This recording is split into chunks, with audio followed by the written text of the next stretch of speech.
Shalom sahabat suara Marturia, kiranya damai sejahtera menyertai kita semua di hari yang telah Tuhan anugerahkan ini.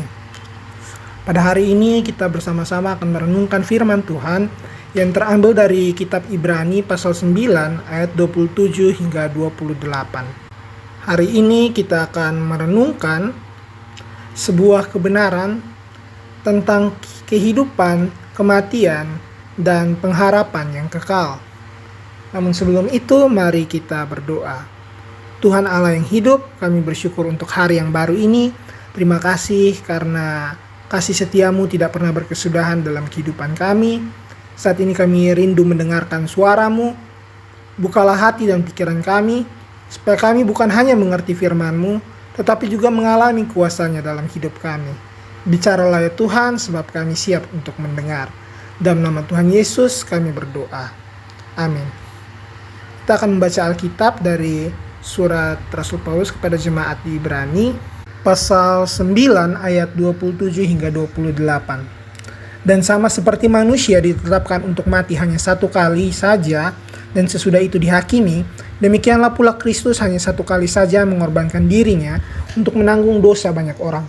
Sesudah itu ia akan menyatakan dirinya sekali lagi tanpa menanggung dosa untuk menganugerahkan keselamatan kepada mereka yang menantikan Dia.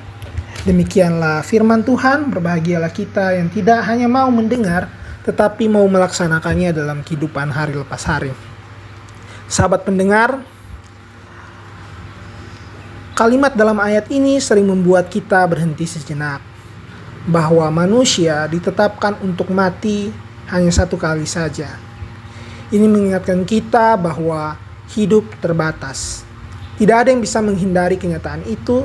Kita semua sedang berjalan menuju satu titik yang sama, yakni kematian.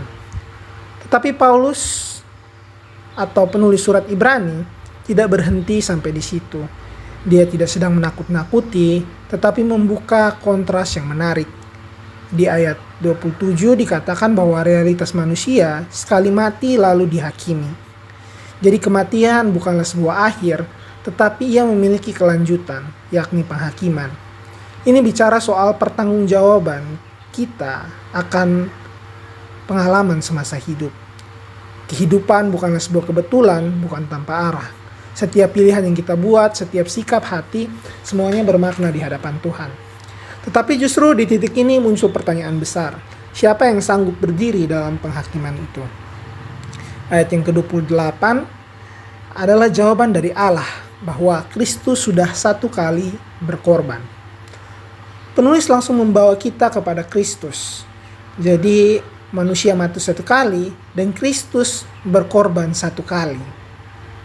Artinya apa yang manusia tidak bisa selesaikan dalam satu kematian, Kristus selesaikan dalam satu pengorbanan. Pengorbanan Yesus itu cukup, tidak perlu diulang, tidak perlu ditambah. Ini berbeda dengan sistem korban dalam perjanjian lama yang harus dilakukan dengan berulang-ulang kali. Tetapi Yesus datang sebagai korban yang final, sempurna, dan tuntas. Dalam bagian ini mungkin sering kita dengar, tetapi ada bagian lain yang sering kita lewatkan. Ia akan menyatakan dirinya sekali lagi untuk menganugerahkan keselamatan kepada mereka yang menantikan Dia. Ini adalah dimensi yang menarik karena kedatangan Yesus yang kedua tidak lagi untuk menanggung dosa, karena semua perkara itu sudah selesai. Tetapi Yesus datang untuk memberikan keselamatan secara penuh. Kepada siapa? Kepada mereka yang menantikan Dia. Bukan sekedar percaya, tetapi menantikan. Menanti berarti hidup dengan arah. Menanti berarti ada kerinduan. Menanti berarti hidup dibentuk oleh pengharapan itu. Sahabat pendengar, seringkali kita hidup seolah-olah Yesus tidak akan datang kembali. Kita sibuk, kita mengejar banyak hal, kita khawatir tentang banyak hal, tetapi hati kita tidak sedang menanti. Padahal iman Kristen bukan hanya tentang masa lalu, bahwa Yesus mati bagi kita, tetapi juga tentang masa depan, bahwa Yesus akan datang kembali untuk kita. Pertanyaannya bagi kita hari ini, apakah hidup kita menunjukkan bahwa kita sedang menantikan Dia? Atau kita justru terlalu nyaman dengan dunia ini? Menariknya, orang yang menantikan Tuhan bukan berarti pasif. Justru sebaliknya, ia hidup dengan penuh kesadaran, penuh kesetiaan, dan penuh pengharapan. Ia tahu bahwa hidupnya punya tujuan yang kekal. Hari ini firman Tuhan mengajak kita melihat dua hal, bahwa keseriusan hidup karena ada penghakiman, sementara kepastian keselamatan terjadi karena Kristus sudah berkorban. Dan di antara dua hal itu, ada satu respons yang Tuhan rindukan. Hiduplah sebagai orang yang menantikan Dia. Mari kita berdoa. Tuhan Yesus, terima kasih karena Engkau telah mengorbankan diri-Mu satu kali untuk menanggung dosa kami. Kami bersyukur karena keselamatan itu bukan hasil usaha kami, tetapi karena anugerah-Mu. Ampuni kami ya Tuhan, jika seringkali kami hidup tanpa kesadaran akan kekekalan, kami terlalu sibuk dengan hal-hal yang sementara dan melupakan bahwa Engkau akan datang kembali. Ajarlah kami untuk hidup dengan hati yang menantikan-Mu. Bentuk kami menjadi pribadi yang setia, yang berjalan dalam kebenaran, dan yang rindu akan kedatangan-Mu. Biarlah hidup kami menjadi hidup yang berkenan di hadapan-Mu.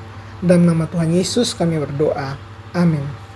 Sahabat pendengar, kiranya firman Tuhan hari ini menolong kita untuk dapat hidup dengan lebih sadar, lebih dalam, dan lebih terarah kepada Tuhan. Tetaplah setia, tetaplah berharap, dan jalani hari ini sebagai orang yang sedang menantikan kedatangannya. Tuhan Yesus memberkati kita. Shalom.